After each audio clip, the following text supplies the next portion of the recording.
Hola, ¿qué tal? Buenas noches. Un momentito, Sí. apenas está.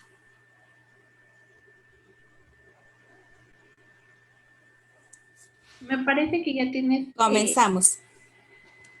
Hola, ¿qué tal? Buenas noches. A nombre del Fondo Guadalupe Mozalem les damos la bienvenida y les agradecemos. Y también me dejo sorprender por la maravilla de ir sumando y de las capacidades de las mujeres que hacen posible que esto se mueva, que esto se haga realidad. Entonces lo agradezco mucho a todas mis compañeras. Y bueno, estamos en esta conferencia el día de hoy en el marco de esta estrategia de fortalecimiento del liderazgo y capacidad de las mujeres indígenas desde el autocuidado en el marco del programa de fortalecimiento a la transversalidad de género.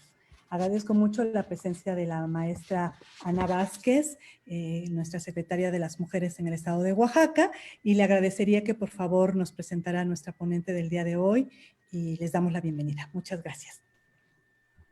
Muchísimas gracias, mi estimada Marta. El gusto es mío. Y bueno, yo también quiero darles desde la Secretaría de las Mujeres de Oaxaca la más cordial bienvenida a las participantes. Hoy, como saben, estamos en una sesión que forma parte de la Meta 2242 de la Estrategia de Fortalecimiento del Liderazgo y Capacidades de Mujeres Indígenas desde el autocuidado, en el marco del Programa de Fortalecimiento a la Transversalidad de Género 2020. Entonces, agradecemos muchísimo el apoyo de InMujeres y la coordinación y la proactividad y la excelencia del Fondo Guadalupe Mozalem, porque nos hemos propuesto contribuir con el objetivo desde el autocuidado, que es un objetivo muy feminista, al fortalecimiento de los liderazgos y capacidades de las mujeres jóvenes indígenas y afromexicanas a través de este proceso de diálogo que hoy pues tiene que ser desafortunadamente a distancia, ¿verdad? Pero también afortunadamente porque de otra manera hay compañeras que se les dificultaría también. Entonces estamos aprovechando, digamos, los beneficios de la tecnología. Y sin más quisiera presentar a la doctora Paloma Bonfil Sánchez. Es realmente un honor, doctora, que podamos tenerte esta noche. Ella es historiadora y etnohistoriadora, así como doctora en sociología rural, chicas, para que vean qué gran inspiración. Una mujer súper preparada. Y ella ha definido su vocación de trabajo con mujeres indígenas desde la academia, pero también desde la sociedad civil organizada, en HIMTRAP AC y el Fondo Semillas, así como en el sector público. Entonces, es como una visión muy completa de ponerse, de saber haber usado cachuchas, ¿no? En distintos sombreros, digamos, de distintos sectores. Ha estado en el INI, que era el Instituto Nacional Indigenista, la Dirección General de Culturas Populares, de la Secretaría de Cultura, la CDI y el INA. Ha sido consultora para organismos internacionales como UNIFEM, UNICEF, PNUD, OIT, ONU Mujeres, UNESCO y FAO. Fue perita experta para la Comisión Interamericana de Derechos Humanos en casos contra el Estado mexicano por violación a derechos de mujeres indígenas y ha participado en eventos académicos y de impulso a las agendas y los derechos de las mujeres indígenas, tanto nacionales como internacionales. La doctora Paloma Bonfil ha coordinado además proyectos de formación de mujeres indígenas en temas que van desde las microempresas de mujeres, salud sexual y reproductiva, participación política y violencia. Es integrante del grupo interdisciplinario sobre mujer, trabajo y pobreza de la Asamblea de Socias del Fondo Semillas y consultora independiente. Ha publicado artículos, ensayos y libros, entre los que destacan Las mujeres indígenas al final del milenio, Niñas indígenas, la esperanza amenazada, El panorama de la discriminación hacia las mujeres indígenas y los espacios conquistados, diagnóstico de la participación política de las mujeres indígenas en México. En su trabajo académico más reciente, la doctora ha impulsado el trabajo colaborativo con investigadoras indígenas, publicando los siguientes títulos: Por un futuro de derechos, alianzas estratégicas entre mujeres indígenas y sociedad civil organizada, Derechos y salud sexual y reproductiva entre jóvenes indígenas hacia la construcción de una agenda necesaria, El camino de las mujeres indígenas, participación y activismo en partidos políticos, y Democracia pendiente y en camino, una mirada propia a la participación y la violencia política contra las mujeres indígenas. Además, fue directora de fortalecimiento de capacidades indígenas en la CDI, desde donde impulsó proyectos dirigidos a mujeres indígenas en temas como el combate a la violencia, el fortalecimiento organizativo, el acceso a los recursos y la construcción de ciudadanía. Es socia fundadora y ha fungido como coordinadora de formación e investigación, de HIMTRAP AC. Se ha especializado en proyectos de formación e investigación colaborativa con mujeres indígenas, especialmente, como habíamos dicho, en salud sexual y reproductiva, pero también en acceso a la educación, derechos humanos, violencia de género, ciudadanía y participación política, así como en el diseño de metodologías y estrategias de transversalidad de los enfoques de género e interculturalidad en las políticas públicas. Por si fuera poco, es activista y asesora de redes de mujeres indígenas y actualmente ocupa el cargo de coordinadora nacional de antropología y del INA, del Instituto Nacional de Antropología e Historia.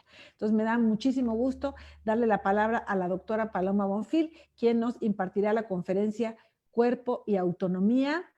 Entonces saquen sus cuadernos, sus plumas o sus libretas digitales. Vamos a aprender muchísimo. Gracias, doctora.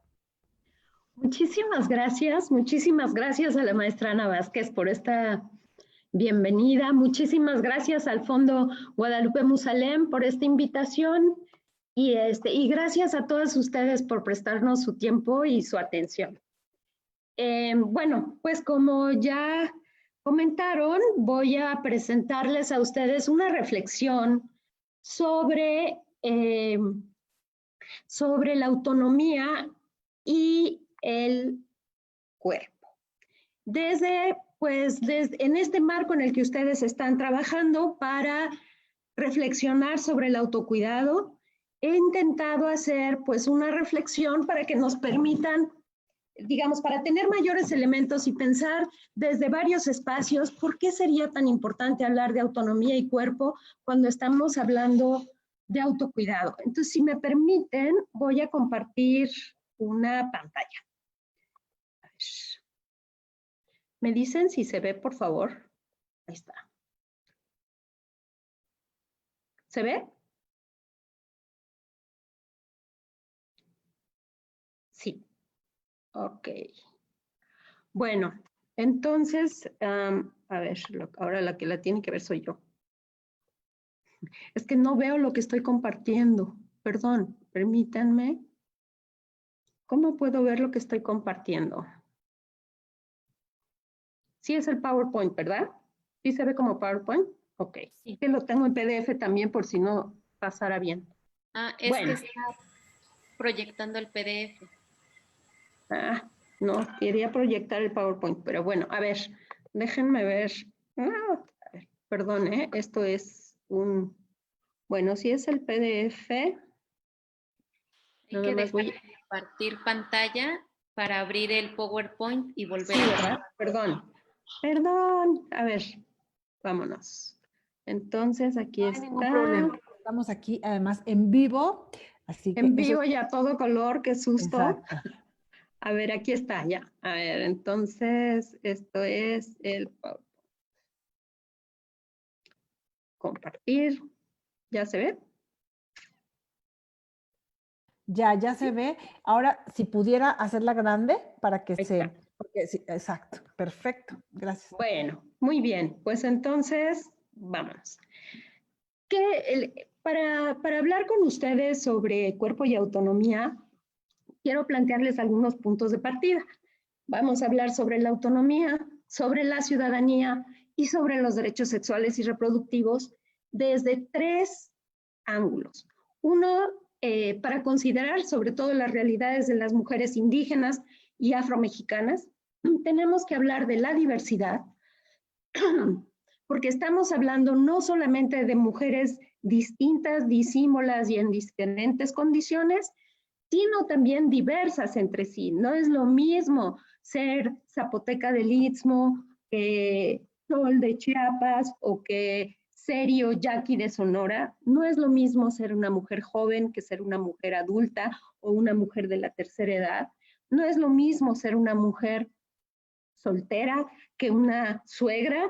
Todas estas etapas de la vida y condiciones también del ciclo de vida de las mujeres nos colocan en diferentes momentos para el ejercicio y reconocimiento de nuestros derechos. Entonces, necesitamos sabernos diferentes, pero también diversas entre nosotras, y el otro punto es el tema de la desigualdad. Entonces, bueno, como ustedes saben, ya lo tienen eso como muy claro. La autonomía, hablar de autonomía y de cuerpo es importante porque estamos hablando desde una condición de desigualdad, de subordinación por razones de género, en una diferencia y en una desigualdad básica que se establece entre hombres y mujeres a partir de la naturalización de la diferencia sexual. Es decir, a partir de que nacemos hombres o mujeres de nuestra especie, se naturaliza esta diferencia como si ya fuera un dato, además, de desigualdad, y como si hombres y mujeres tuviéramos que asumir una manera de ser y desarrollarnos en nuestra vida. Estas diferencias sexuales se han construido a lo largo de la historia y también de nuestras distintas culturas como lo que se llama una división sexual del trabajo. A partir de que nacemos hembras de la especie humana, se nos asigna la crianza y el cuidado de la casa y de las personas que integran nuestra unidad doméstica como parte de nuestra naturaleza. Es decir, se considera que por ser mujeres debemos ser madres y cuidadoras, y la sociedad completa está organizada alrededor de esa división del trabajo de una manera muy básica y de una forma tan profunda que ya muchas veces ni cuenta nos damos. Pero con esa asignación de roles y de espacios, de funciones y de valores distintos a hombres y mujeres, se construye también el lugar de hombres y mujeres, el acceso a los privilegios, a los derechos, a las oportunidades y también las formas de subordinación. Entonces, bueno, estas formas de estructura social que nos dividen, para empezar, entre hombres y mujeres, entre masculino y femenino, que en realidad son construcciones de los individuos, se han institucionalizado en toda la sociedad, desde la familia hasta la estructura del Estado. Y no podemos entender, hablar de autonomía y de nuestros cuerpos si no pensamos desde estas perspectivas. Entonces, bueno, esta desigualdad que se construye por la diferencia sexual pasa también por algunos ejes que nos estructuran socialmente. Por un lado, nos limita en nuestra autonomía física, tanto por las relaciones de violencia de todo tipo a las que estamos sujetas por el solo hecho de ser mujeres, como también en nuestros derechos sexuales y reproductivos, que es donde vamos a englobar hoy en esta plática el tema del cuerpo. El cuerpo como territorio, el cuerpo como un espacio personal y colectivo en disputa, el cuerpo como el primer lugar donde debemos reconocernos, tomar decisiones y hablar por cada una de nosotras como individuos, pero también como colectivos. El otro espacio de la desigualdad muy importante es el tema justamente del acceso a los recursos y a la autonomía económica. En la medida en que las mujeres somos dependientes de nuestros compañeros sobre todo, pero también a veces de nuestros padres y de nuestros hijos, que no tenemos acceso igualitario ni a los recursos, ni al trabajo, ni a los ingresos, estamos también subordinadas en el uso de nuestro tiempo, en el control de los recursos, incluso de nuestras familias, en el tiempo que debemos dedicar no solo a trabajar por un ingreso, sino también al cuidado de hijos y casa, y en el acceso a la propiedad. Finalmente, esa división sexual del trabajo hace que las mujeres en general y las mujeres indígenas de formas culturalmente diversas estemos excluidas del ejercicio del poder, de la toma de decisiones a nivel familiar, a nivel comunitario, a nivel regional e incluso en las decisiones colectivas nacionales. Entonces, bueno, para entender, para poder hablar de autonomía y de cuerpo, necesitamos pensar en lo que seguramente ustedes ya saben que es la condición y posición ahora de las mujeres indígenas y afromexicanas aquí omití poner afromexicanas, me disculpo, pero dentro de los niveles sociales en los que nos movemos. El primero es la familia, el segundo es la comunidad, el tercero es el mercado, entendido no como el lugar al que vamos a comprar la fruta y la verdura o a vender los totopos, sino el mercado como el espacio económico en el que nos relacionamos como productoras, como trabajadoras, como consumidoras, y también frente al Estado. El Estado y sus instituciones, básicamente sus instituciones de salud, de educación y de justicia. Entonces, bueno, para entender esto, para poder entrar a hablar de estas formas en que vivimos hombres y mujeres y concretamente las formas en que se desarrolla la desigualdad y las agendas de género de las mujeres indígenas, tenemos que entender, pues un poco discutir qué es esto de la autonomía, en el sentido de la autonomía en el tiempo, en el uso del tiempo y en la disponibilidad de nuestro tiempo, la autonomía en el ejercicio, en el acceso y ejercicio de los recursos, autonomía en el acceso a la información, autonomía en la toma de decisiones y autonomía también en la expresión de nuestras opiniones. En ese marco está también el concepto de empoderamiento, que yo sé que ustedes están discutiendo muy a fondo, pero que tiene que ver con este espacio donde las mujeres reconocemos y nos apropiamos de nuestros derechos y construimos las condiciones para ejercerlos. El empoderamiento, podemos discutir ese concepto de muchas formas, pero el empoderamiento es una consecuencia del ejercicio de la autonomía.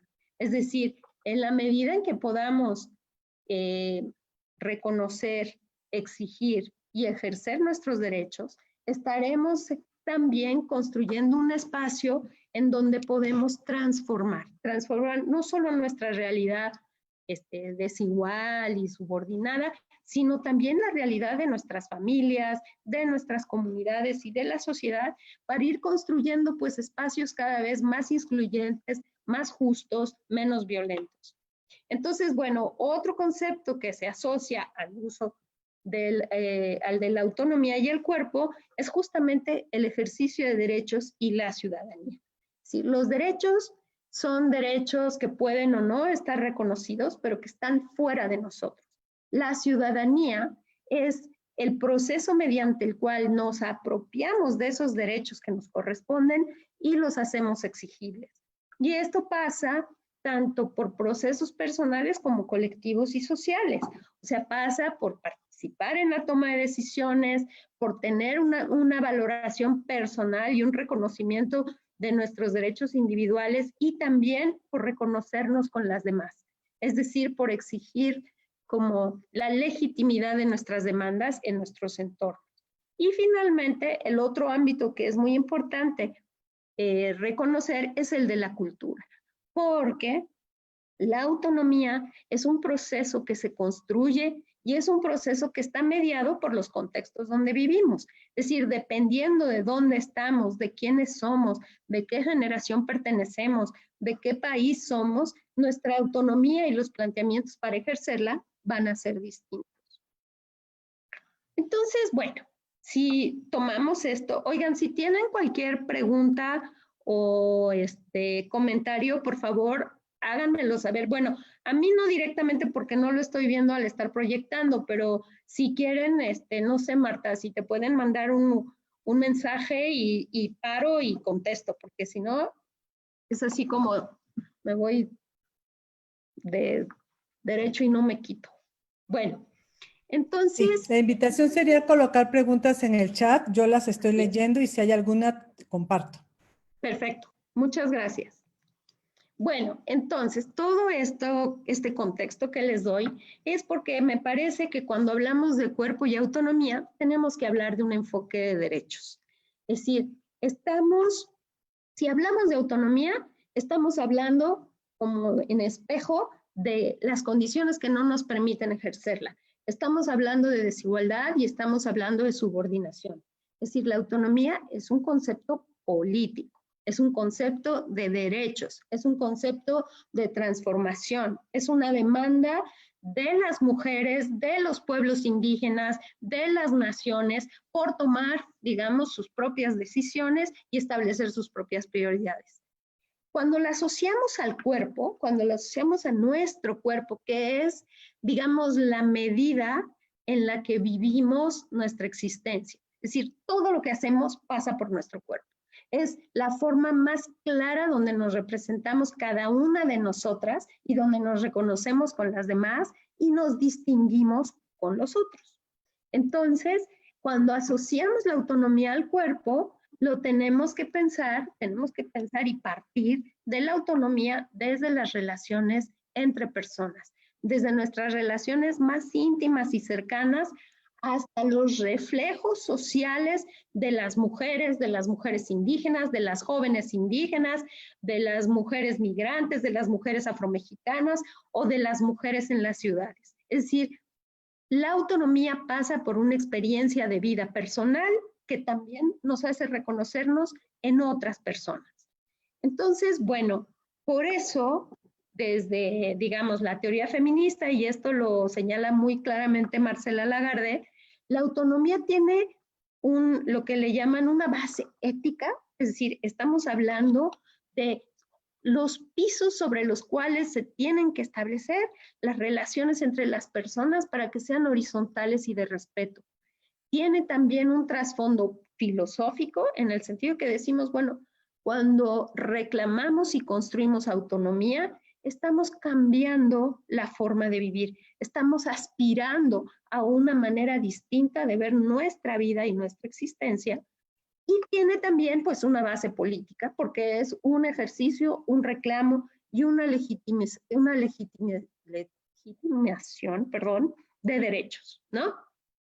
Entonces, en ese sentido, cuando hablamos de cuerpo, estamos hablando de lo más personal que tenemos, y cuando hablamos de autonomía, también, pero al mismo tiempo estamos construyendo una agenda colectiva, un espacio donde nos vamos a encontrar con otras personas como nosotras, con mujeres, con indígenas, con afromexicanas, con jóvenes, con mujeres de Oaxaca, con mujeres en nuestro pueblo, con mujeres mexicanas, a nivel internacional, con mujeres feministas, dependiendo de nuestra identidad o de nuestras diversas identidades, la autonomía va a ir cambiando de sentido y contenido.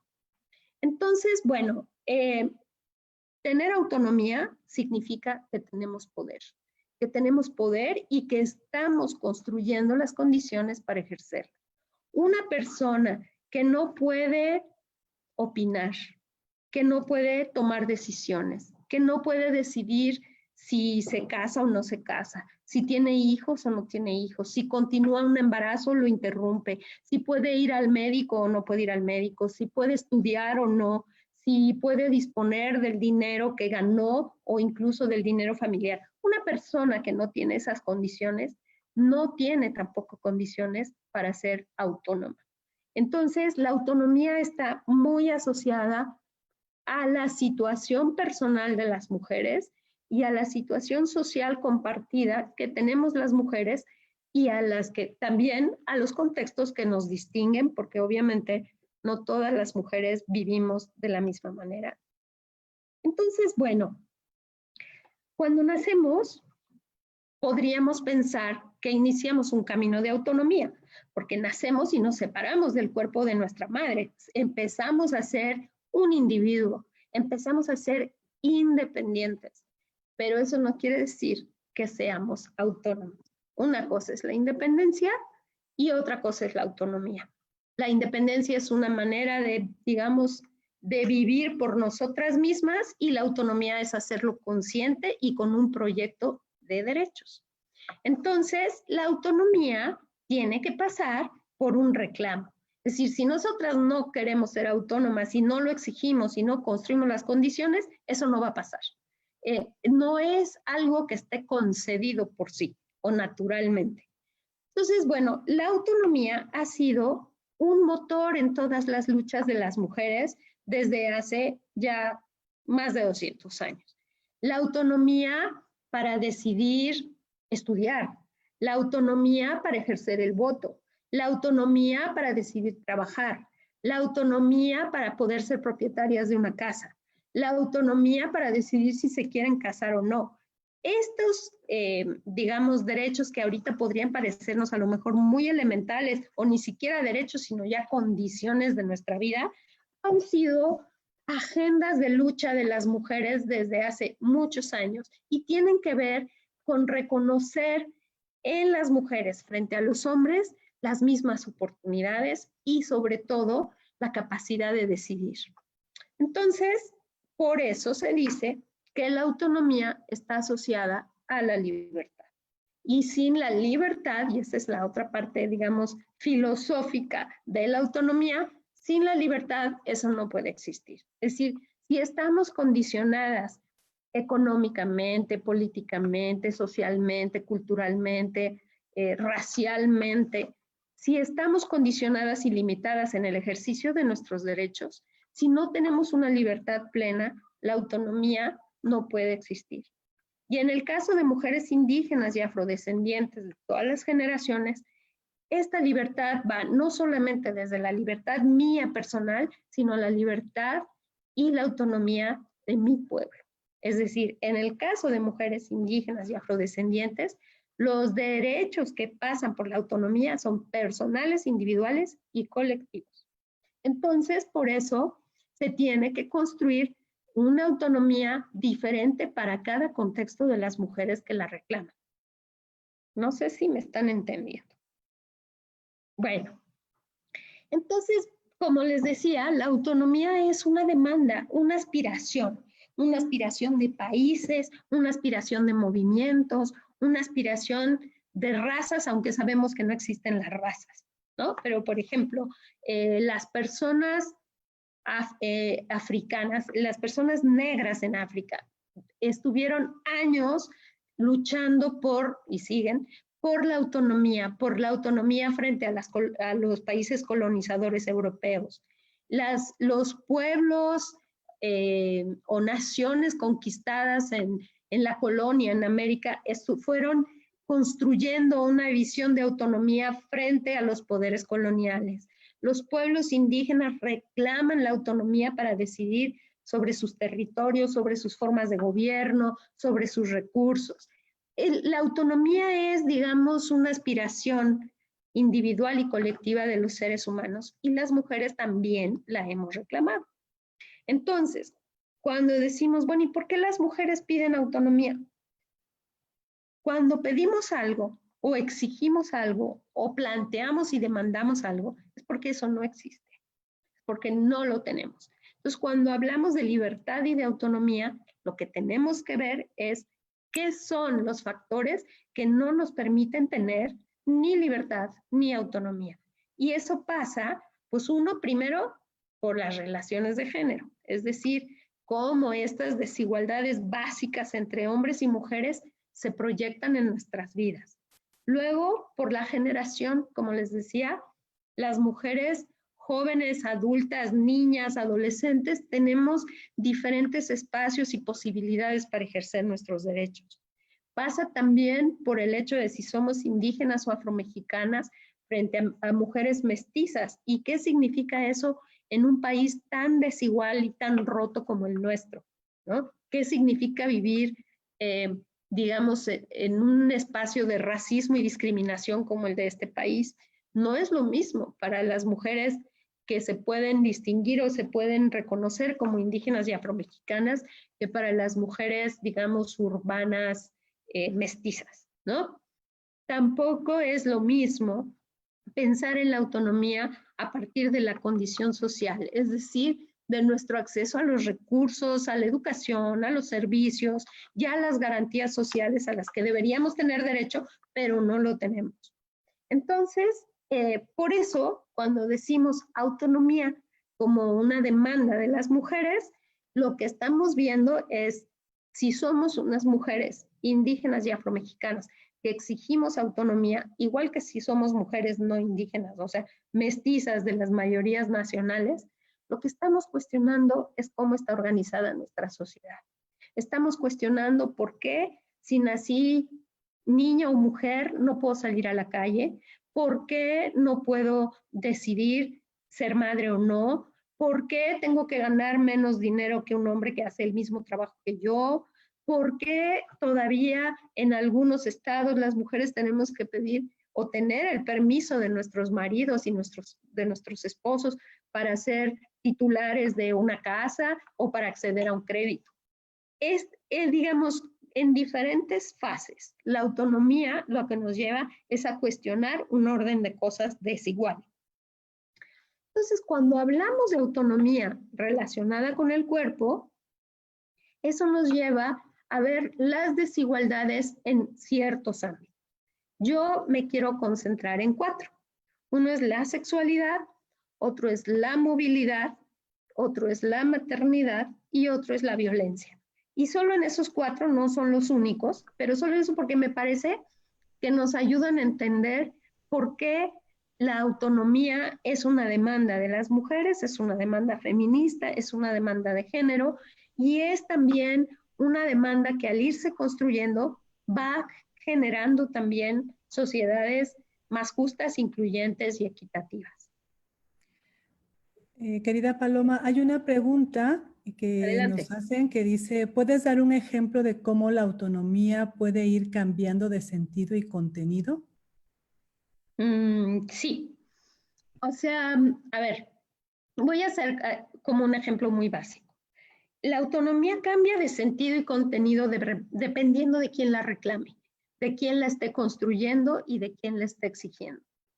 Yo, por ejemplo, Paloma, ¿para qué pediría yo autonomía? ¿Por qué exigiría yo mi autonomía? Yo exigiría autonomía para poder decidir, digamos, para que mi vida tuviera una incidencia en mis colectivos, para que las opiniones que yo emito fueran tomadas en cuenta, digamos, en mi barrio, en mi colonia, en mi ciudad. ¿Y por qué lo digo así? Porque hoy, por ejemplo, que vivimos en una legislatura de paridad por primera vez en muchísimos años, todavía la diversidad de mujeres no estamos representadas en esa paridad. Es decir, aunque hayamos mitad hombres y mitad mujeres, no todas las mujeres estamos ahí. No todas las voces, no todos los intereses. Si pienso, por ejemplo, en la autonomía que podría reclamar una mujer indígena del pueblo yaqui de Sonora, sería una autonomía que le permitiera participar en las asambleas de su pueblo, ser autoridad y al mismo tiempo ser respetada como mujer de una familia. Porque si una mujer en esos contextos culturales, si una mujer exige participar en política, pierde el respeto como autoridad en la familia, porque se supone y se construye que el ámbito público, el ámbito político es un espacio de hombres, no de mujeres. Eso en algunos lugares. Entonces, dependiendo de las mujeres, dependiendo de nuestras condiciones socioeconómicas, culturales, generacionales, vamos a tener distintas demandas de autonomía. Nuestras restricciones son diferentes. Si yo tengo un salario, mi nivel de independencia y ergo de acercarme a la autonomía va a ser mayor que una mujer que no tiene salario, que no tiene ingresos propios y depende de los ingresos familiares. Si yo tengo, digamos, cierto nivel educativo, voy a tener acceso a una información que me va a permitir construir mi demanda de autonomía distinta a la de una mujer a la que no se le dio acceso a la educación formal. Entonces, a eso me refiero con que cambian de sentido y contenido. Entonces, bueno, si nos vamos pues a autonomía y sexualidad, pues empezamos por reconocer que a las mujeres nos educan, a todas, en diferentes formas culturales, pero eso sí es compartido, nos educan para ser para los otros. Y otra vez estoy parafraseando a Marcela Lagarde. Es decir, nos educan para ser buenas hijas, para ser buenas esposas, para ser madres abnegadas, para ser serviciales, amorosas, etc. Esa construcción de género es muy difícil de romper. porque está, digamos, en todo nuestro entorno, a lo largo de toda nuestra vida, desde chiquititas hasta nuestra edad adulta mayor. En ese ciclo de vida, todos los mensajes que recibimos, todas las situaciones en las que nos vemos, tienen que ver en cómo nos comportamos, digamos, desde lo que se espera de nosotras. Cómo hemos sido criadas para ser, pues, digamos, las compañeras leales de un varón. Eso no quiere decir que no queramos ni ser compañeras de nuestros maridos o de nuestros padres o de nuestros hermanos, porque eso lo podemos escoger y hacer con pues con mucho gusto y con mucho amor, sino cómo la sociedad espera que ese sea nuestro, digamos, nuestro destino, que ese sea nuestro proyecto, que ese sea nuestro futuro. Entonces, cuando nos construimos en función de los otros, estamos construyendo una personalidad dependiente. Y entonces, en el plano sexual, la libertad tiene dos sentidos. Por un lado, pues sí, el sentido erótico. ¿Qué tal si queremos tener relaciones sexuales antes de casarnos y no con la persona con la que nos casamos? ¿Qué tal que tenemos como, pues, inclinaciones y además tenemos una vocación sexual distinta a la heterosexual? ¿Qué tal que exigimos el derecho al placer? ¿Qué tal que queremos tener como información y educación sexual para reconocer nuestro cuerpo y lo que nuestro cuerpo necesita? Esa es una parte de la autonomía que tiene que ver con la sexualidad. Y la otra es la reproducción. Es decir, con esto de que las mujeres somos criadas para ser madres, independientemente de si lo somos o no después, nos crían en eso. Y a lo largo de nuestra vida tenemos que ir justificando si sí fuimos o no fuimos, o por qué nomás tuvimos uno y por qué no tuvimos 10, o por qué no nos echamos la parejita, o por qué nos tardamos tanto. En fin, son una serie de reclamos sobre el cuerpo de las mujeres que tiene que ver con lo que la sociedad espera de nosotras. Y la sociedad espera que las mujeres seamos madres. Entonces, esto lo vamos a ver en el Día de la Madre, en los anuncios, en la forma en que nos educan, en los juguetes, en la forma en que nos vestimos, en la forma en que nos dicen que nos debemos comportar. Por eso, cuando asociamos autonomía y sexualidad para pasar por el cuerpo, estamos reconociendo que nuestra vida, la de todas y todos, es una experiencia única, personal y sexuada. Ninguna de nosotras viviríamos igual si fuéramos varones.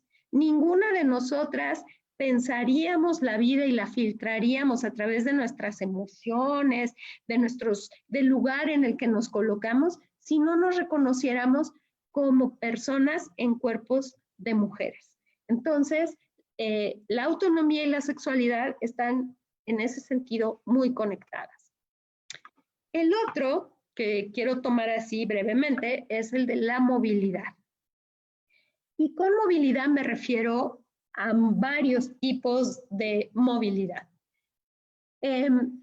Digamos, en algunos talleres en los que yo he estado, varias compañeras me han compartido cómo fueron criadas y cómo les está costando también transformar algunos comportamientos en el momento en que ellas crían a sus propios hijos e hijas. Por ejemplo, hoy sabemos que a partir de los 4 años más o menos, se empieza a diferenciar no solo en las familias indígenas, sino también en las familias, en todas. Se empieza a distinguir qué tanto puede ser una niña y qué tanto puede ser un niño.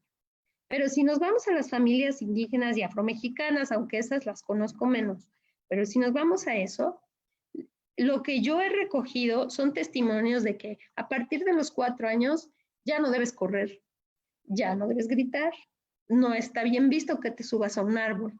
Ya si vas a ir a nadar al río, tienes que ir con mujeres mayores y además tienes que meterte vestida.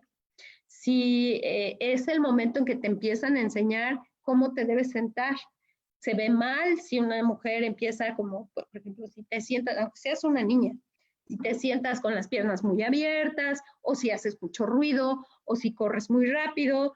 Es decir, empieza a hacerse el primer control físico sobre el cuerpo de niñas, adolescentes y mujeres. Y ese control físico tiene que ver no solamente con estos comportamientos, digamos, muy cotidianos, sino que va creciendo y se va trasladando a otros aspectos. ¿A dónde vas? ¿Qué horas son estas para salir? ¿Qué haces sola en la calle? ¿Cómo que te vas a ir fuera de la casa? ¿Y en qué parte vas a estar? ¿Cómo que a una reunión en otro pueblo? ¿Y cómo te vas a ir? Los caminos son muy peligrosos para las mujeres. Las calles después de cierta hora no son para mujeres. Si algo te pasa, tú tienes la culpa por estar ahí. Es decir, nuestra sociedad empieza a construir límites y cercos para el movimiento de las mujeres. Hasta hoy, si ustedes ven estas notas terribles que hay todos los días de desapariciones, de secuestros, de violaciones y de asesinatos de mujeres en este triste país, vamos a ver que mucha gente todavía reacciona diciendo, ¿y qué hacía? ¿Y pero cómo que se le ocurrió ir para allá? ¿Y cómo andaba sola? ¿Y cómo no iba con su marido o con su papá? ¿Y cómo se subió a un taxi ella sola? En fin, vivimos en unas culturas en donde el cuerpo de las mujeres tiene que estar recluido en el ámbito de la familia y la casa y excluido del ámbito público. Entonces, en ese sentido, la movilidad es también una condición para la autonomía. Si no podemos salir de nuestra casa, si no podemos movernos libremente, si no podemos caminar por la calle, si no podemos ir a buscar trabajo a un lugar que nos quede medio lejos, si no podemos salir a informarnos, a divertirnos, a organizarnos, a marchar, pues no tenemos libertad. Entonces, una sociedad donde esa libertad se castiga con violencia, pues quiere decir que no es una sociedad libre y las mujeres no somos libres ahí. Entonces, la falta de esta libertad de movernos, de mover nuestro cuerpo físico, hace que, por ejemplo, entre las niñas y adolescentes indígenas y afromexicanas, al momento de llegar la menarca, cuando baja la regla, hoy, por ejemplo, niños y niñas de 4 o 5 años entran a preescolar, indígenas y afromexicanos, más o menos en las mismas cantidades, a preescolar y a la primaria. Pero al llegar el momento de la menstruación, más de la mitad de las niñas indígenas y afromexicanas dejan la escuela. Ya no es momento para estar fuera de su casa, es el momento en que empieza, digamos, a considerarse la madurez sexual y por lo tanto la educación ya no es un espacio, digamos, accesible. Entonces, condiciona la educación, condiciona la salud. O sea, si tenemos, por ejemplo, campañas para prevenir el cáncer de mama y a las mujeres nos enseñan que tocarnos los senos, mostrarlos, o que ir a una clínica para que nos hagan el Papá Nicolau es una indecencia, no vamos a ir y vamos a ser más vulnerables en la salud y en el cuidado de nuestro cuerpo. Si a eso lo vamos haciendo, digamos, lo vamos trasladando a otros campos, como por ejemplo el trabajo y los ingresos. ¿Qué mujeres indígenas y afromexicanas que viven en las comunidades pueden tener un trabajo, digamos, cercano a su casa? Un trabajo digno, un trabajo bien remunerado, un trabajo reconocido, un trabajo seguro. Muy pocas. Las fuentes de empleo no están en las comunidades, están fuera. Y por lo tanto, con los peligros que supone, con los riesgos, con los, digamos, las complicaciones que hay para acceder a una fuente de empleo, las mujeres quedan marginadas de esas posibilidades. Y entonces esa condición en la que se mezcla la pertenencia a un pueblo indígena, la condición socioeconómica y el género van generando, valga la redundancia, barreras para esta libertad. Con eso se asocia la libertad, la autonomía y la maternidad. Es decir, quienes son madres o quieren serlo sabrán que tener un hijo o hija es un gozo de la vida, un compromiso terrible y la posibilidad de no volver a dormir nunca más. Tranquilos. Eso se los aseguro. Es como dicen, nace tu bebé y dices qué cosa más linda, me lo quiero comer, y cuando cumple 15 años dices cómo no me lo comí. Pero bueno, mientras tanto, la maternidad, que por un lado estamos educadas para hacerlo, por otro lado es también en nuestra sociedad, tiene que ser también un derecho, tiene que ser también una elección. Mientras la maternidad no sea elegida, no es un espacio de realización, sino de imposición. Por eso tenemos digamos, este reclamo feminista de la maternidad será libre y deseada o no será. Entonces, hoy en nuestro país, no solo en nuestro país, pero digamos, en México, todavía tenemos, pues, problemas serios de maternidad adolescente. Hoy sabemos que 14% de los hogares en nuestro país están jefaturados por mujeres. Es decir, no hay hombres ahí que estén apoyando la reproducción económica, social y familiar. Son mujeres que se han quedado con la sola responsabilidad de sus hijos, hijas y casa. Entonces, bueno, muchas mujeres aceptan esto porque nos criaron para eso. O sea, para pensar que si no somos madres, no somos mujeres y que ese tiene que ser nuestro destino. Sin embargo, eso no es una opción, digamos, consciente. Es un destino y por lo tanto es una imposición. Cuando pensamos, y ustedes han estado trabajando en este, digamos, diplomado, taller sobre el cuidado, y vemos que el cuidado representa pues un espacio de generar solidaridad, ternura, relaciones sociales, también de reproducir nuestra familia, nuestra comunidad y nuestro país, pero también es un espacio de desigualdad. Es un espacio donde a la mujer, como le toca a la familia y como es buena y abnegada, pues es la mejor para cuidar enfermos crónicos o para cuidar ancianos, y eso nos lleva a condiciones pues también muy precarias. O sea, les voy a poner el ejemplo de una mujer que yo conozco, que tiene 3 hijos, el menor es un muchachito con síndrome de Down.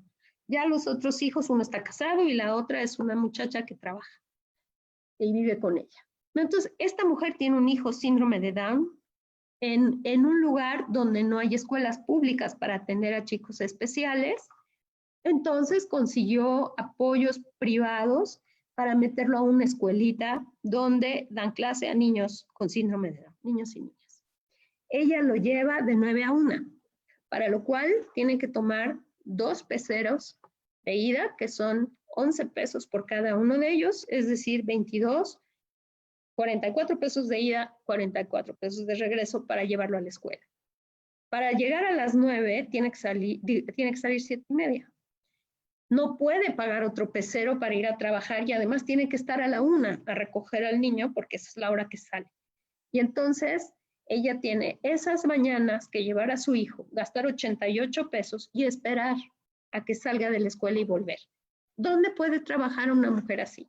¿Qué puede hacer? Después regresa a su casa y ¿quién cuida a un muchacho con síndrome de Down? Entonces, ahí voy a las desigualdades de los cuidados. Mientras la sociedad no se haga responsable de ancianos, enfermos crónicos y personas con discapacidad, las mujeres a las que se le asigna esto, porque son madres, sobre todo son madres las que se ocupan de esto, quedan marginadas de la posibilidad de trabajar, de tener ingresos, de tener seguridad y de tener descanso. Eso es algo que es tan grave como no tener dinero. O sea, no tener la capacidad, la posibilidad de descansar, de liberarte un rato de tus obligaciones de cuidado, es una de las, digamos, de las situaciones más esclavizantes de género que yo podría encontrar. Entonces, sí es muy importante, y mientras más pobre, más aislada, más, digamos, más precario sea el contexto, más difícil va a ser la situación de una mujer que tiene que resolver estas cuestiones. Si no tenemos guardería, si no, o sea, como yo decía, pues alguna vez en un taller, ¿no? Pues desde luego las mujeres indígenas tienen mucho tiempo libre. O sea, van al súper el lunes, compran toda la comida para la semana, cocinan el lunes, congelan, sacan y lo ponen en el microondas y sirven. Por supuesto, ¿verdad? Así es. No tienen ningún problema para, tienen ayuda para lavar la ropa, tienen ayuda para cuidar sus hijos, tienen vacaciones, tienen también el derecho a la guardería, tienen una persona que les ayude. Bueno, eso sí, casi siempre tienen alguien que les ayuda porque viven en núcleos y los pueblos y comunidades indígenas y afromexicanos se sostienen en la, digamos, en la reciprocidad. Entonces, eso sí hay. Pero a lo que voy es, en las unidades familiares más pobres, lo que sostiene a esa unidad es el tiempo y el trabajo de mujeres. Sean madres, hermanas, suegras, en fin, pero allí es, o niños chiquitos que también cooperan, ¿no? Ahí es donde digamos, se resuelve la falta de recursos. Entonces, bueno, junto con esto están pues las políticas públicas que siguen como viendo el cuerpo de las mujeres como el objeto de su trabajo. Y con esto solo voy a dar un ejemplo. Si pensamos en las políticas de control demográfico o de control natal, ¿no? Decimos, bueno, ¿cómo trabajamos en las políticas reproductivas en nuestro país? Todo es, incluso los indicadores hablan del cuerpo de las mujeres. ¿Cuántos hijos en promedio tiene una mujer? Nunca nos preguntamos cuántos hijos en promedio tiene un varón. ¿Cuál es la tasa de natalidad y de fertilidad en las mujeres? ¿Cuáles son los periodos intergenésicos, es decir, entre que tiene un hijo y el otro una mujer? ¿Qué pasa con el embarazo adolescente de las niñas? Casi nunca nos preocupamos del de los niños. Y todas las campañas digamos, de control natal, todas las campañas de uso de anticonceptivos, están sobre todo dirigidas al cuerpo de las mujeres. Y yo suelo hacer esta pregunta y digo, bueno, ¿cuántos hijos puede tener una mujer en un año? Pues 1 o a lo mejor 2, ¿no? Así, si la pobre tiene un bebé de 1 mes y se vuelve a embarazar, capaz que tiene 2 en un año. ¿Y cuántos hijos puede engendrar un hombre en un año? Muchísimos. Ellos dicen, en general, en los talleres que he tenido con hombres y mujeres, los hombres dicen, o sea, son así como muy presumidos, ¿no? Ay, sí, pues pónganles que no, pero sí mucho más que las mujeres. Y las políticas, digamos, de población están dirigidas al control del cuerpo de las mujeres, que es mucho más complejo, mucho más delicado y además mucho más caro que atender que una vasectomía sin bisturí. Entonces, estamos hablando que desde las políticas públicas hasta la familia, todo pasa por el control del cuerpo de las mujeres. Y ese es el tema del pañuelo verde y de la legalización, o por lo menos la despenalización del aborto, ¿no? No del aborto como un recurso en el que las mujeres se van a deschongar, no se van a cuidar y entonces pues van a recurrir al aborto cada vez que se van de fiesta y quedan embarazadas, porque ese es un poco digamos, el prejuicio social, ¿no? El libertinaje, que además las mujeres tendríamos todo el derecho a hacer lo que quisiéramos, con quien quisiéramos, cuando quisiéramos, pero no estamos hablando de eso.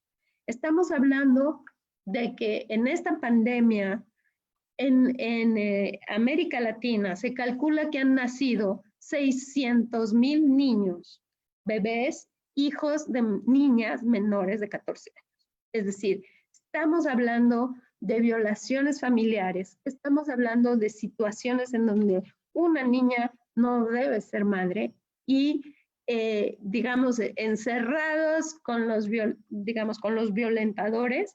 Esta es una preocupación a nivel mundial de la Organización Mundial de la Salud, ¿no?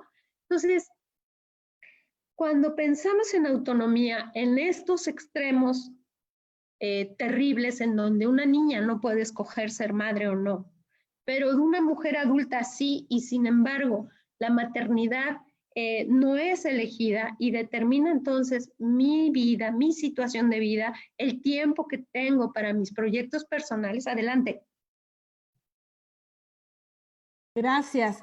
Es que justamente quería, pero que comentaras, pero no sé si era aquí o en sexualidad. Justamente Oaxaca es uno de los estados con el tema de embarazo adolescente alto y embarazo infantil, ¿no? Tuvimos más de 1000 partos el año pasado de niñas menores de 14 años, que es un problema gravísimo y de acuerdo a la Estrategia Nacional, a la ENAPEA, debe erradicarse, y mientras que el embarazo entre adolescentes debe disminuirse de aquí al 2030 al 50%.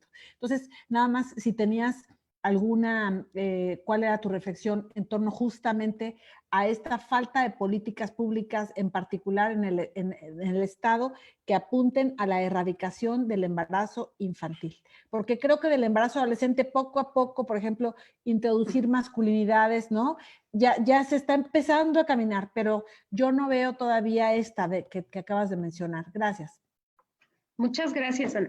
Pues creo que podemos pensar varias cosas. Hace unos años tuve la oportunidad de trabajar en un proyecto sobre maternidad adolescente, no era infantil, pero adolescente en Chiapas, Guerrero y Oaxaca, con compañeras indígenas que hicieron la investigación y luego compartimos los resultados y salió un librillo. Y preguntaban ellas en grupos que hicieron con chavitos y chavitas de secundaria, por ejemplo, de primero de secundaria, que no son niños, porque además en muchas de las regiones indígenas, en primero de secundaria ya son adolescentes mayores, porque hay retraso escolar, porque no hay servicios, etc. Dicen, bueno, a ver, si tienes la información para prevenir un embarazo, hombres y mujeres, ¿por qué no lo previenes? ¿Por qué hay estas tasas enormes de embarazo no planeado? Los chavos, pues decían de alguna manera que el embarazo de sus novias o de sus exnovias, porque casi todas acababan siendo exnovias, pues era una muestra de su virilidad, de que ya eran como crecidos, digamos, era una cosa al final medio machina. Las chavas, las chavitas, porque había desde 12 años, decían, bueno, si tú sabías cómo cuidarte, ¿por qué no te cuidaste? Y había 3 razones que a mí siempre me han sorprendido, impactado y dolido muchísimo. La primera era porque ejercer tu sexualidad cuidándote significa básicamente que eres una puta, que lo que quieres es darle vuelo a la hilacha y no tener ninguna responsabilidad. Entonces hay un tema de, digamos, de señalamiento por el ejercicio de la sexualidad. Y eso es algo que se reclama entre ellas y entre sus parejas. Es decir, si ellas le decían al chavo, pues sabes qué, vamos a usar condón, ¿y tú cómo sabes que hay que usar condón? ¿Con quién más te has metido? ¿O quieres usar el condón para irte con otro? Y estoy hablando de niños de 12 y 13 años, no estoy hablando de adultos. Entonces, bueno, este era otro tema, ¿no? La vergüenza. El reconocer que tenemos un cuerpo sexuado, que tenemos instintos sexuales, que queremos desarrollar nuestra sexualidad, eso nuestra sociedad no lo permite fácilmente. Otro elemento para las niñas era, yo sí quiero seguir este embarazo porque lo único que va a ser mío es ese bebé. Yo no tengo nada más. Ese es otro de los asuntos por los que muchas chicas jovencititas seguían el embarazo. Y el tercero era porque el embarazo suponía para muchas de ellas pasar a una condición de respeto. Es decir, y para los niños también. En Chiapas se hicieron entrevistas a matrimonios de niños de 12 años, varón y niña, que al quedarse embarazados, pues ya se unían como pareja. Digo, al quedarse embarazada ella, y entonces se juntaban y eran unos moconetitos, flaquitos, chiquititos, unos chamaquitos, pero como ya iban a tener un hijo, adquirían respeto en la comunidad. Es decir, se les asignaba un pedazo del solar, a él se le asignaba una parcela, ya podía estar en la asamblea, aunque tuviera 12 años. Entonces, son cuestiones muy profundas que pasan tanto por las restricciones al ejercicio de la sexualidad como por lo que se valora socialmente en la maternidad. Pero finalmente, aunque yo sí he visto que sí acaba siendo una condición muy dura, no llegaría al punto de decir que ser madre jovencita o niña sí, pero jovencita te cancela la vida. No necesariamente, pero sí te la complica. Y lo que sí sabemos es que las maternidades precoces sí reproducen pobreza, desigualdad y ciclos de vida donde las mujeres y las niñas y las adolescentes van perdiendo oportunidades. ¿Cómo vamos de tiempo? Ya sin tiempo, ¿verdad? Qué horror. Bueno, me voy Pero a la apurar verdad porque que está muy interesante, así es que yo voy, propongo que continuemos, querida. ¿sí? Bueno, sí, porque voy como a la mitad. Qué horror. Bueno, 15 minutos. ¿Sí? ¿Les parece? Bueno, entonces, bueno, el otro punto que yo les quería asociar al tema de la autonomía era justamente la violencia de género. Y lo quería asociar por lo siguiente, como les digo, para ejercer la autonomía, las mujeres que queremos ejercer autonomía y que estamos pasando por nuestro cuerpo como territorio, vamos a llamarlo así, territorio en disputa, es decir, estamos reclamando el derecho de nuestro cuerpo, somos unas transgresoras. Es decir, una mujer que dice, yo decido si quiero tener relaciones sexuales, yo decido cuidarme, yo decido ir al centro de salud, yo decido no casarme, o yo decido casarme con quien yo quiera, yo decido tener otra opción sexual, cualquiera de estas decisiones pasa por reconocer yo tengo derecho a vivir mi vida y el cuerpo con el que la vivo a partir de mis propias decisiones. Si pensamos en todo esto, en la forma en que nos educan, en la forma en lo que se espera de las mujeres, en el lugar social que se asigna a las mujeres, cada una de esas afirmaciones es una transgresión. Es decir, estamos rompiendo moldes, estamos rompiendo límites, estamos rompiendo estereotipos, estamos desequilibrando relaciones. Y esa es una de las razones por las que se ejerce violencia contra las mujeres. ¿Y cómo se ejerce esa violencia?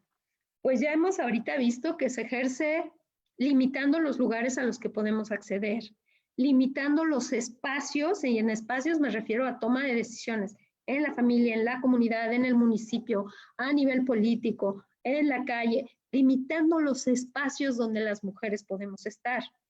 Y finalmente también descalificándonos a partir de nuestro cuerpo. Es una vieja histérica.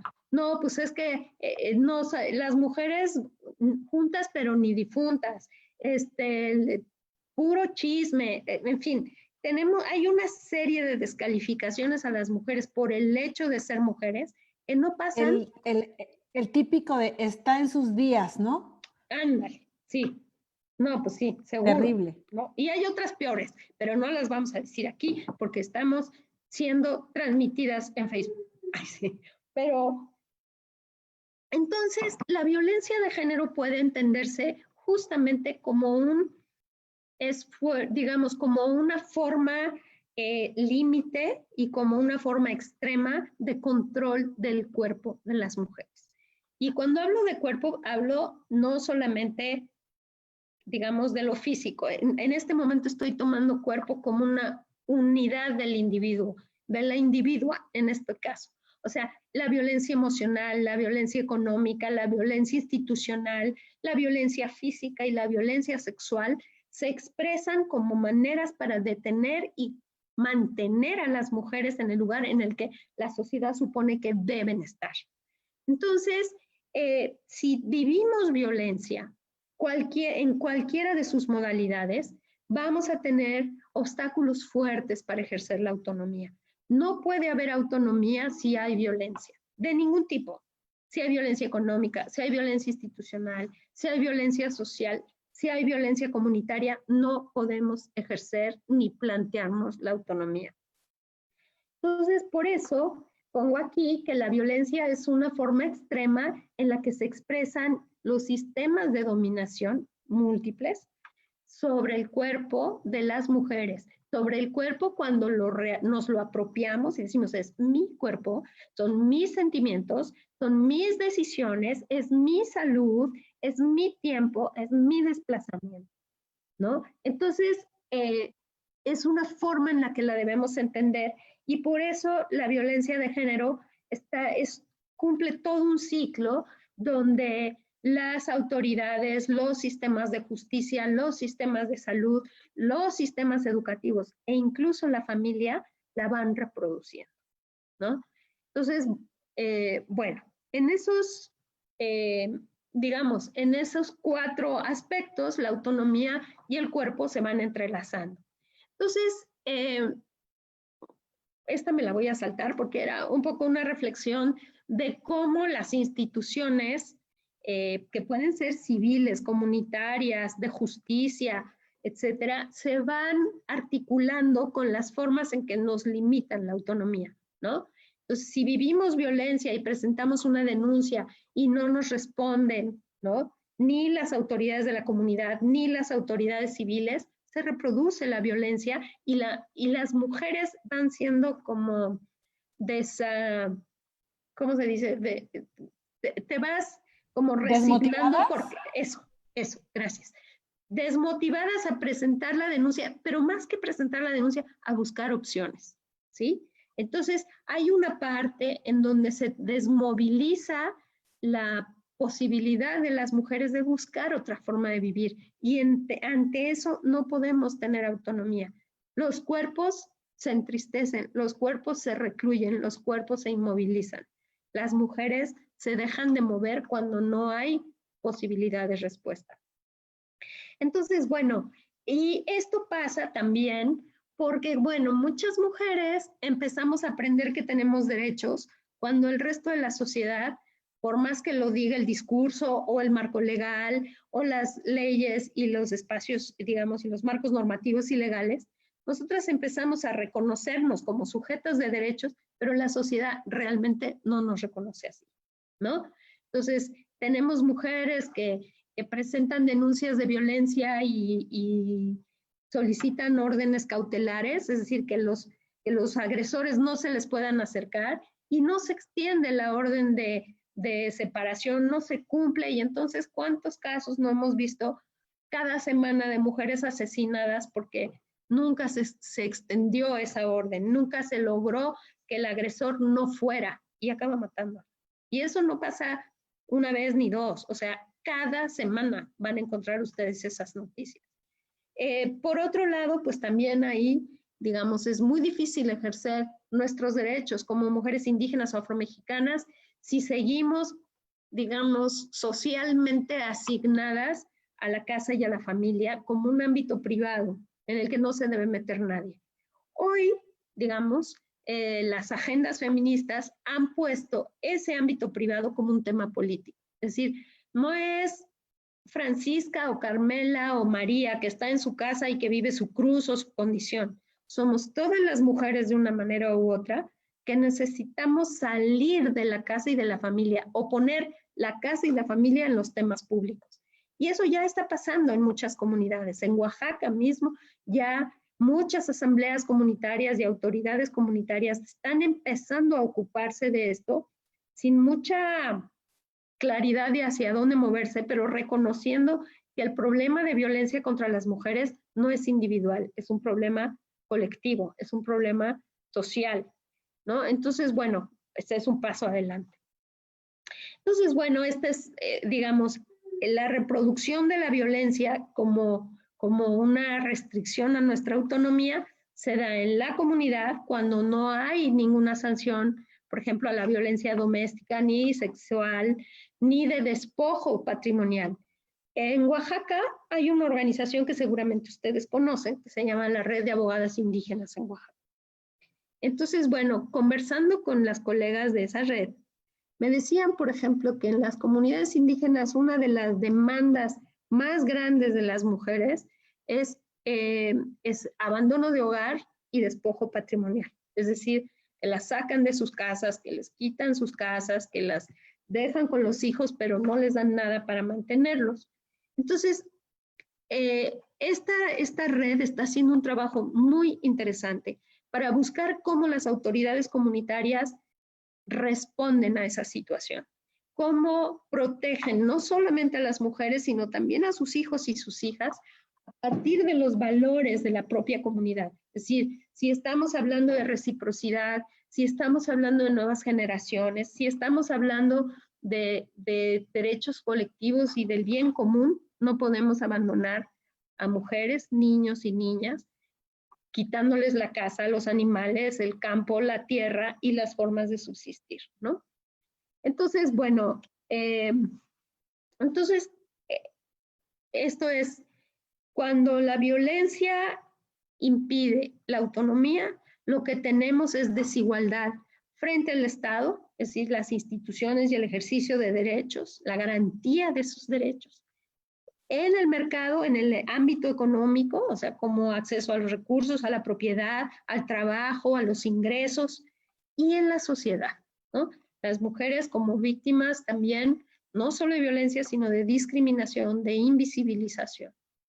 Con estas, digamos, con estas barreras no podemos construir autonomía. Entonces, bueno, ahora, ¿qué se necesita para construir autonomía? Y ese era el otro como concepto que les había dicho al principio, ciudadanía. Ciudadanía entendida no como que tenemos nuestra credencial de elector y vamos a ir y votar en una urna, sino ciudadanía como un proceso en donde nos reconocemos como sujetas de derechos. Sabemos qué nos corresponde, lo podemos exigir, lo podemos legitimar y lo podemos ejercer.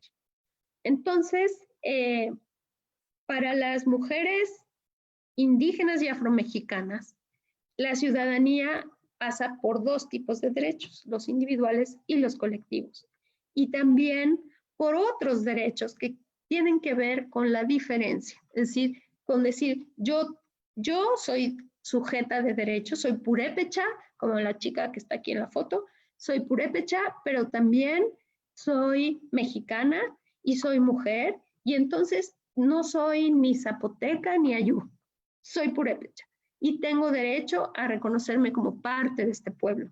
Entonces, el derecho a la diferencia no es nada más que nos reconozcamos como integrantes de un pueblo indígena o afromexicano o de una cultura, como les llaman ahora, equiparable, sino que al ser integrantes de estos colectivos, tenemos derechos, digamos, a la lengua, a la educación, a nuestras tradiciones, a nuestra vestimenta, a nuestro territorio. Es decir, la diferencia no es nada más que nos distingamos, sino todo lo que trae en términos de seguridades, ¿no? Y para las mujeres indígenas y afromexicanas, el cuerpo también pasa por eso. Se nombra desde la lengua materna, se viste con los colores de nuestra cultura, se reconoce en la forma en lo que comemos y en cómo vamos haciendo los ciclos de nuestra vida, ¿no? Cómo pasamos a la adolescencia, a la pubertad, cómo nos casamos, cómo nos vamos incluso de este mundo.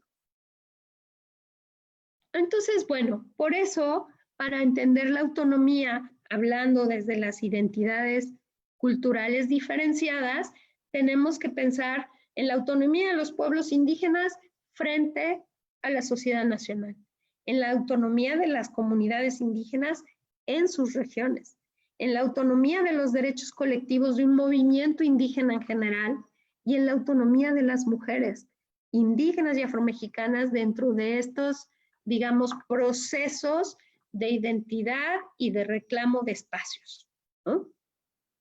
Entonces, por eso, cuando hablamos de autonomía y de cuerpo, tenemos que pensar en dos tipos de derechos para las mujeres indígenas y afromexicanas. Los derechos colectivos, los derechos como integrantes de una cultura y de un colectivo que es reconocido en nuestro país, y los derechos individuales como personas, como mujeres, ¿no?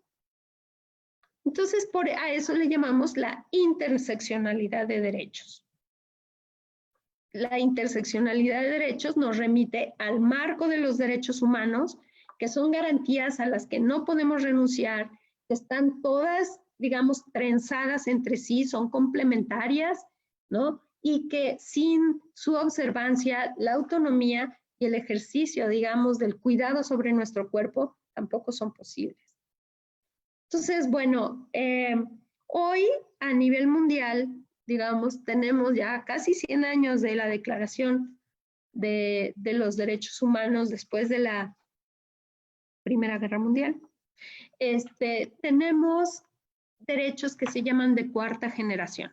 Es decir, se reconocen no solamente los derechos de todos los seres humanos, sino los derechos de ciertos grupos humanos que por su circunstancia pueden ser vulnerados. Por ejemplo, los derechos de los migrantes, los derechos de la infancia, los derechos de las personas con discapacidad, los derechos de las mujeres, los derechos indígenas, los derechos de la diversidad sexual. Estos derechos que son, digamos, son derechos humanos y están en el marco de lo que es la vivencia humana personal, hablan de cómo esas circunstancias nos colocan en desventaja en nuestras sociedades. Es decir, cada derecho reconocido está respondiendo a una desigualdad o a un riesgo de vulneración de derechos, siempre como lo podemos ver en ese espejo. Entonces, reconocer los derechos a la autonomía es reconocerle los derechos a los pueblos indígenas, a las mujeres, a las jóvenes, a la población afro, a la población migrante, a la diversidad sexual. Entonces, bueno, hay algunos derechos fundamentales, no voy a correr todos, pero aquí, si vemos, escogí algunos que tienen que ver con la autonomía. Desde luego, si no tenemos derecho a la vida, pues imposible que seamos autónomas y libres. Pero, por ejemplo, la integridad personal es un derecho básico para poder ejercer la autonomía. Si nuestra seguridad física, emocional, moral se ve alterada, no podemos ejercer nuestra autonomía, no podemos ni pensar en construirla. Lo mismo, cada uno de estos que están viendo aquí, lo escogí pensando en eso. O sea, si uno de estos derechos no tiene garantías, no vamos a poder ser libres ni autónomas. Y no vamos tampoco a poder tener como un espacio para proteger nuestro cuerpo y para también reclamar ese, digamos, el reconocimiento de nuestro trabajo de cuidados, el reconocimiento de nuestro derecho al descanso, el reconocimiento de nuestro derecho también a ser retribuidas por un trabajo de cuidados que se asigna por razones de género. Entonces, bueno, dentro de estos derechos de cuarta generación están los derechos de las mujeres. Entonces, ha habido y todavía hay, lo que es más impresionante, es que todavía existe un cuestionamiento de por qué si hablamos de derechos humanos tenemos que hablar de derechos de las mujeres. ¿Por qué si somos humanas? Y si somos. Pues porque nuestras sociedades no lo garantizan, ¿no? Hoy justamente estaba yo viendo un artículo sobre la India y sobre una casta. La India es una sociedad que está organizada en castas. Es una de las formas de organización social más crueles que hay. Pero en las castas hay una, la más baja, que se llama los intocables. Y hoy, en esta época, en la India, una persona intocable no tiene derecho ni a sobre su vida. O sea, se le puede matar, se le puede esclavizar, se le puede violar y no pasa nada, porque es una persona intocable. Entonces, todavía hay derechos en este mundo que no son universales, que no son, digamos, que no están garantizados y responden a muchos procesos, ¿no? Bueno, a ver, esto ya lo dije. Entonces, bueno, la autonomía tiene que ver con el cuerpo, pero también se proyecta a todos estos ámbitos. Es decir, si no tenemos una autonomía personal, física, a las decisiones sobre quiénes somos, difícilmente vamos a poder participar en las decisiones públicas. Difícilmente vamos a poder tener como un plan de vida propio y la capacidad para ejercerlo. Difícilmente vamos a tener derecho y acceso a los recursos y al control sobre esos recursos. al ejercicio de nuestra salud sexual y reproductiva y también al ejercicio de nuestro descanso. Bueno, por estas razones, cuando pensamos en las circunstancias de las mujeres indígenas y afromexicanas y pensamos en los dos derechos, en la doble ciudadanía colectiva e individual que tienen y que tienen reconocida, podemos pensar que desde un espacio cultural diferente, porque son distintas las mujeres triquis, de las mujeres zapotecas, de las mujeres toles, de las mujeres mixtecas, lo que necesitamos es una lectura desde cada circunstancia para individualizar y sexualizar los derechos colectivos. No quiere decir desaparecerlos, quiere decir enriquecerlos. Si podemos enriquecer este discurso de la comunalidad, de los derechos colectivos, reconociendo que las niñas, adolescentes y mujeres indígenas y afromexicanas necesitan ser reconocidas en sus derechos para poder construir una autonomía personal y colectiva, la comunidad, los espacios colectivos se van a fortalecer, no van a desaparecer, se van a fortalecer. Es como garantía de reproducirlos. Bueno, a ver, pues ya nada más para ir cerrando. Cuando pensamos en cuerpo y autonomía, necesariamente nos tenemos que referir a la salud sexual y reproductiva. Y tenemos que pensar en muy distintos planos. La salud materno-infantil y todo lo que esto supone para garantizarla y no imponerla, además. Todo el ciclo del embarazo, el parto y puerperio, desde decidir, obviamente, quedarme embarazada y tener un hijo, hasta la forma en que yo quiero conducir ese embarazo y ese parto. El problema del embarazo adolescente, que ya, bueno, e infantil, que no lo puse aquí, pero también, obviamente. Todo lo que las ITS, las infecciones de transmisión sexual, y la dificultad de prevenirlas y de atenderlas en medio de pues unas, digamos, construcciones culturales del pudor, de la falta como de agencia, donde las mujeres no podemos exigir el cuidado de los varones, etcétera, todos los servicios de planificación familiar, etcétera, hasta llegar al tema de la interrupción del embarazo, como es un tema súper polémico en muchas colectividades indígenas y afromexicanas. No se toca el tema, lo cual no quiere decir que no suceda, simplemente no se puede hablar todavía, hay como mucha, digamos, es una agenda en construcción. Y el tema de la diversidad y la identidad sexual, que también hoy existe, ya tenemos hoy organizaciones lésbico-feministas, gay, feministas indígenas y afromexicanas. Y hay un discurso de derechos desde ahí, que es pues un discurso, llamémosle emergente, muy controvertido todavía, muy perseguido y muy estigmatizado, pero ahí está y es otro espacio de construcción de derechos muy importante. Entonces, bueno, si pensamos en autonomía y en cuerpo, vamos a pasar otra vez, nada más para repasar, a una experiencia personal. Nadie va a vivir nuestra vida como cada una de nosotras la vivimos desde nuestro cuerpo. Y nuestro cuerpo no es solamente mis manos, mis ojos, mi nariz y mi panza, sino dónde nací, quién soy, qué me enseñaron y cómo me enseñaron a ser.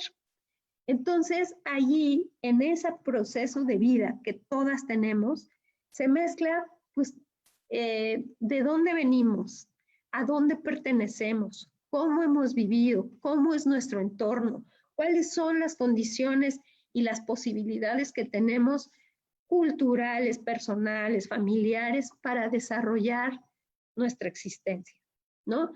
Entonces, por eso la salud reproductiva y sexual es muy importante para entender dónde está la desigualdad y dónde está la demanda de autonomía de diferentes mujeres, ¿sí?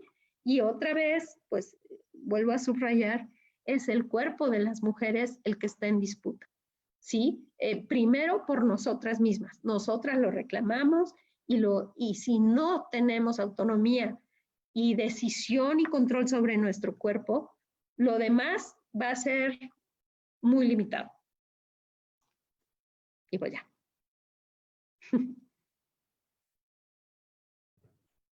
Muchísimas gracias. Por favor, un respiro de este gran recorrido. Sí, por favor, agua. Y bueno, voy a leer unos comentarios y preguntas. Seguramente dice, felicidades a la doctora Bonfil por su interesante conferencia. Se habla que la autonomía desde la perspectiva feminista tiene un trasfondo ético, filosófico y político. La pregunta es, ¿se puede hablar de una única perspectiva feminista? Y tengo otra pregunta.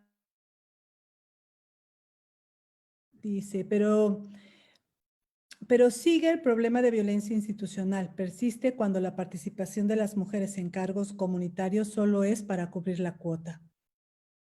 Esos dos comentarios tenemos. Okay. Bueno, el segundo es comentario y no pregunta, y estoy de acuerdo.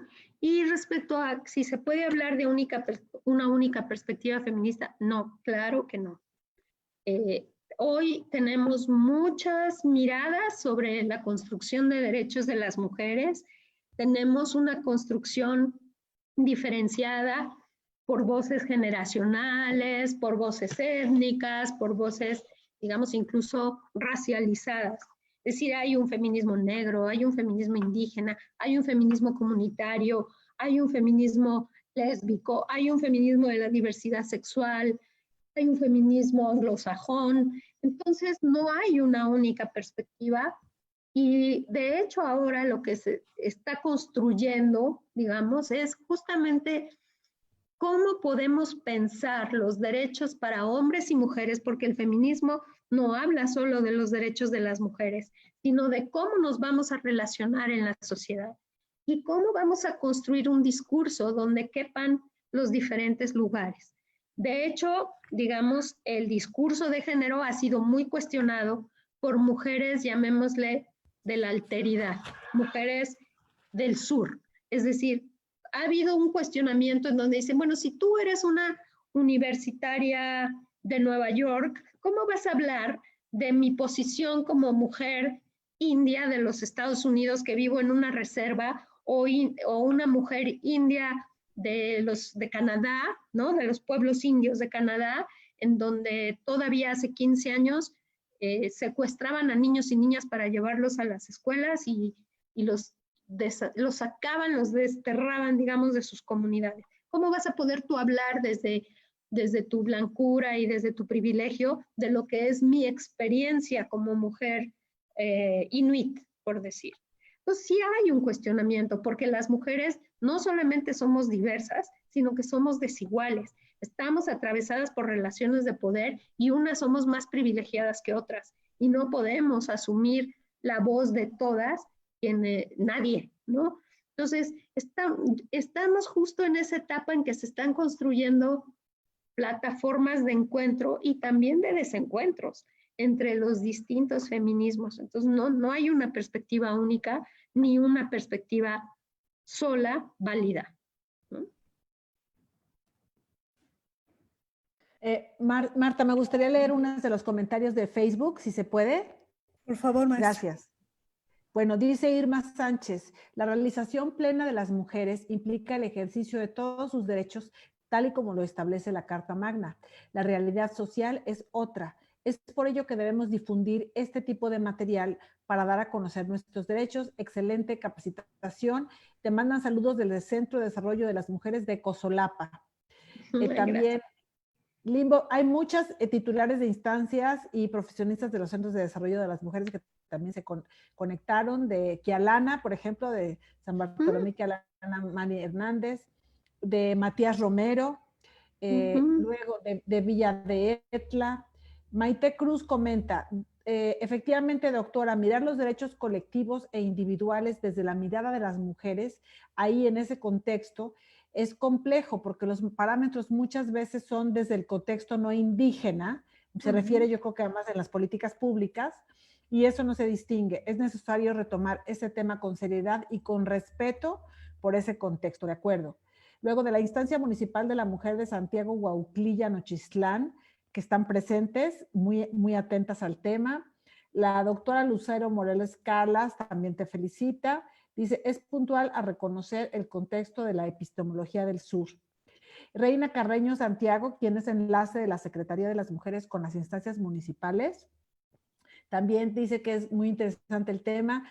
Urge también seguir peleando por la seguridad social de las mujeres, por el concepto de pues, la condición de precarización en la que vivimos. Marta, no sé si tienes algún otro comentario o vamos ya cerrando. Vamos cerrando, por favor, maestra. Pues no sé si nos despedimos, por favor. Tu comentario final, tu frase de cierre, ¿con qué nos quieres dejar? ¿Con qué pregunta? ¿Con qué reflexión, Paloma? Pues bueno, yo quisiera decirles que para mí la posibilidad de construir autonomía de todas las mujeres desde sus distintos lugares, miradas y circunstancias es la posibilidad de tener una sociedad que nos cobije, que ya no nos mate, que ya no nos persiga, que nos incluya y con eso incluya a todos y todas. Entonces, pues creo que vivimos momentos muy difíciles, pero al mismo tiempo muy esperanzadores por gente como ustedes que está construyendo ese camino. Yo les agradezco mucho este rato de atención. Nosotras también agradecemos muchísimo el compartir, el construir juntas, el irnos dejando preguntas y seguramente pues nos toca pues conectarnos, ¿no? Con la esperanza y como tú bien has dicho, con la dignidad desde lo individual y lo colectivo. Entonces igual, muchísimas gracias. Pues gracias. Yo nada más quisiera apuntar una cosa. Dijiste y lo dijiste bien, las mujeres no nada más somos diversas, somos desiguales. Pero también creo que hay que retomar aquí a la gran Marcela Lagarde, a quien citaste, y la solidaridad como una herramienta política. O sea, el hecho de que de que haya desigualdad no significa que no podamos hacer acuerdos, pactos y alianzas entre mujeres para avanzar estas agendas comunes, estas coincidencias que sí tenemos. Entonces, yo ahí también veo una esperanza, Paloma, donde desde las mujeres de la sociedad civil, las mujeres de las comunidades, las mujeres de la academia, con las mujeres que estamos en el sector público, con todas las diferencias y las desigualdades que tenemos, porque es cierto que habemos unas privilegiadas y otras que tienen condiciones mucho más difíciles. Sin embargo, creo que sí podemos, a través del diálogo y la construcción de pactos sóricos, avanzar más fuerte en estas agendas. Pues muchas gracias y muy buenas noches tengan todas. Gracias, buenas noches. Muchas gracias.